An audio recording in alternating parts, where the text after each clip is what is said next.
Assalamualaikum warahmatullahi wabarakatuh. Selamat pagi Pak Yosi, selamat pagi teman-teman semuanya. Perkenalkan, nama saya Nilna Fauzia. Di sini saya akan mempresentasikan hasil dari paper saya yang berjudul Analisis Penerimaan Pajak dan Kepatuhan Wajib Pajak melalui Penerapan Taks Amnesti di Indonesia.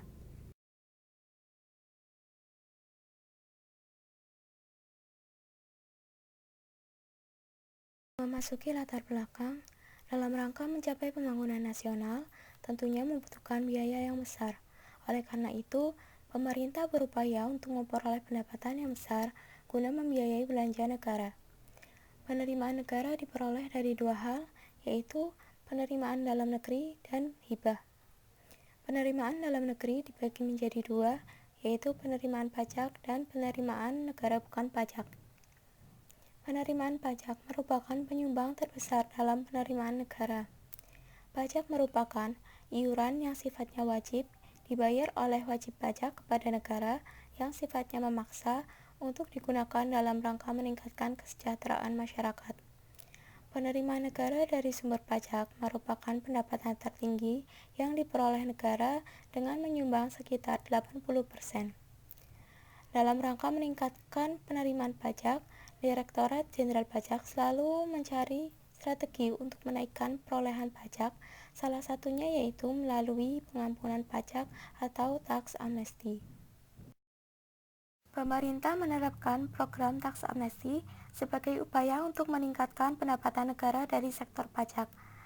Tersaji data jumlah penerimaan pajak sebelum diadakannya taks amnesti, di mana kenaikan realisasi penerimaan pajak sebelum diadakan taks amnesti yaitu dalam data tersaji dari tahun 2011 sampai dengan tahun 2016 cenderung meningkat.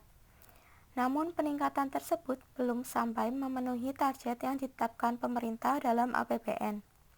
Selisih antara realisasi dan APBN nampak menjauh pada tahun 2015 dan 2016, yang artinya penerimaan pajak pada tahun tersebut cukup jauh dari target atau meningkat tipis dari tahun sebelumnya.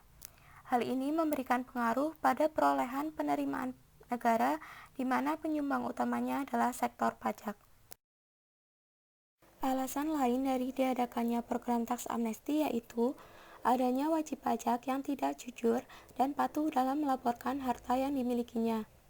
Kepatuhan wajib pajak yang tidak tertib karena selama ini masih banyak dana dan aset warga negara Indonesia yang disimpan di luar negeri sebagai upaya untuk menghindari dua kali pajak atau memilih negara dengan persentase pajak yang kecil, sehingga hal ini akan berdampak pada stabilitas ekonomi makro Indonesia.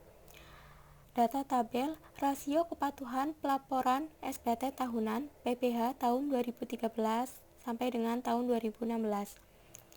Dalam tabel menunjukkan bahwa pada tahun 2013 sampai dengan 2016 atau sebelum diadakannya taks amnesti, wajib pajak yang telah mendaftar cukup banyak. Namun adanya ketidaksamaan antara wajib pajak yang melaporkan SPT dengan jumlah wajib pajak yang mendaftar, bahkan hanya sekitar 3/4 dari jumlah pendaftar.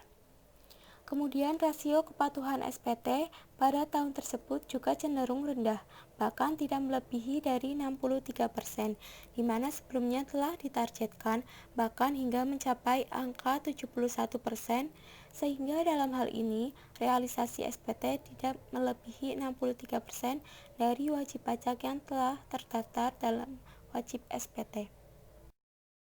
Memasuki pembahasan, sebelumnya perlu diketahui apa itu pengampunan pajak atau taks amnesti.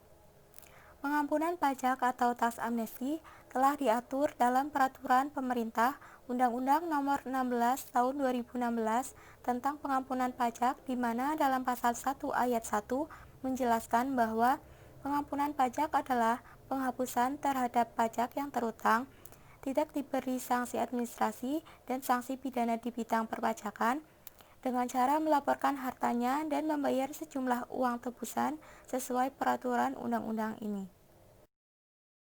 Dalam pasal 2 ayat 1 Undang-Undang Nomor 16 Tahun 2016 menyebutkan bahwa terdapat 3 tujuan diterapkannya pengampunan pajak atau taks amnesti di Indonesia, Yang pertama yaitu untuk pengalihan harta sebagai upaya percepatan pertumbuhan dan menstruktur ulang sistem ekonomi yang dapat berdampak pada meningkatnya likuiditas domestik, suku bunga yang menurun, penguatan kurs rupiah, dan meningkatnya investasi.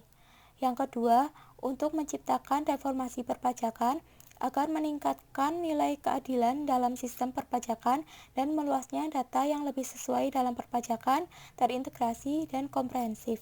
Yang ketiga, untuk meningkatkan pendapatan dari sektor pajak untuk memenuhi pembiayaan dalam proses pembangunan.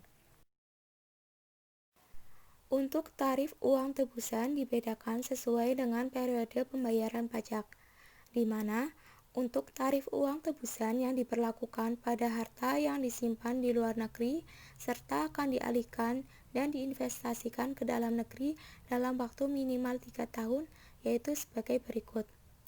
Sebesar 2% untuk periode tanggal 28 Juni sampai dengan 30 September 2016, 3% untuk periode tanggal 1 Oktober sampai dengan 31 Desember 2016, dan sebesar 5% untuk periode tanggal 1 Januari sampai dengan 31 Maret 2017. Adapun untuk harta yang disimpan di luar negeri dan tidak dialihkan ke dalam negeri yaitu sebesar 4% untuk periode tanggal 28 Juni sampai dengan 30 September 2016, 6% untuk periode tanggal 1 Oktober sampai dengan 31 Desember 2016 dan sebesar 10% untuk periode tanggal 1 Januari sampai dengan 31 Maret 2017. Berikutnya, bagaimana kondisi penerimaan pajak setelah diadakannya taks amnesti? Tersaji data penerimaan negara dan penerimaan pajak setelah dan sebelum diadakannya taks amnesti, bahwa penerimaan negara dan penerimaan pajak memiliki tren yang positif. Namun ada perbedaan pada penerimaan sebelum dan sesudah dilaksanakan taks amnesti, di mana setelah dilaksanakan taks amnesti, yaitu dari tahun 2017 sampai dengan 2019, selisih antara realisasi pajak dan APBN cukup tipis.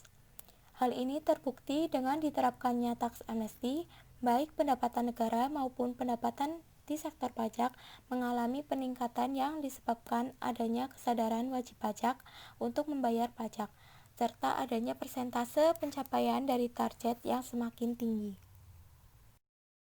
Dalam APBN kita Januari 2018, program pengampunan pajak yaitu pada bulan Juni 2016 sampai dengan Maret 2017 dikatakan berhasil karena jumlah repatriasi harta yang dilaporkan oleh wajib pajak cukup tinggi yaitu sebesar 146 triliun rupiah, sedangkan untuk uang tebusan mencapai 116 triliun rupiah.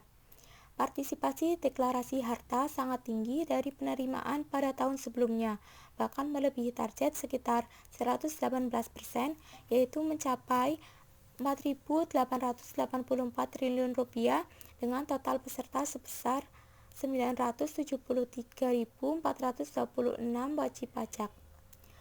Perolehan ini dianggap jauh lebih baik dari perolehan pajak amnesti yang diterapkan di negara lain, sehingga total seluruh penerimaan dari hasil program pajak amnesti ini yaitu sebesar 5.164 triliun rupiah dalam kurun waktu 9 bulan, yang mana angka tersebut sangatlah tinggi karena pada tahun sebelum-sebelumnya penerimaan pajak tahunan hanya mencapai kurang dari 2.000 triliun rupiah, sehingga penerimaan taks amnesti di Indonesia dapat dikatakan berhasil dengan perolehan yang cukup tinggi dan mampu meningkatkan penerimaan negara serta penguatan pertumbuhan ekonomi mencapai 5,07% pada tahun 2017 setelah sebelumnya sebesar 5,02% pada tahun 2016.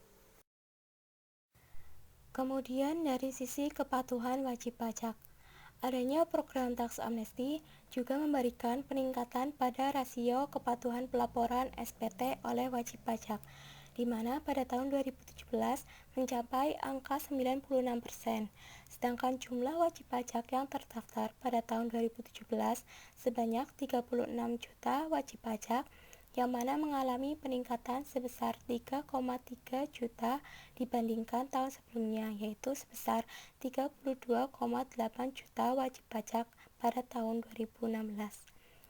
Adapun rentang kepatuhan formal partisipasi wajib pajak amnesti secara nasional dalam kisaran 84,7% hingga 93,5%. Kesimpulan, program taks amnesti yang telah dilaksanakan pada tanggal 28 Juni 2016 sampai dengan 31 Maret 2017 dapat dikatakan berhasil dan membawa peningkatan perekonomian.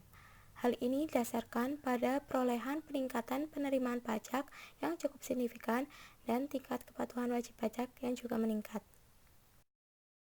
Sekian presentasi dari saya, kurang lebihnya mohon maaf. Terima kasih atas partisipasinya. Wassalamualaikum warahmatullahi wabarakatuh.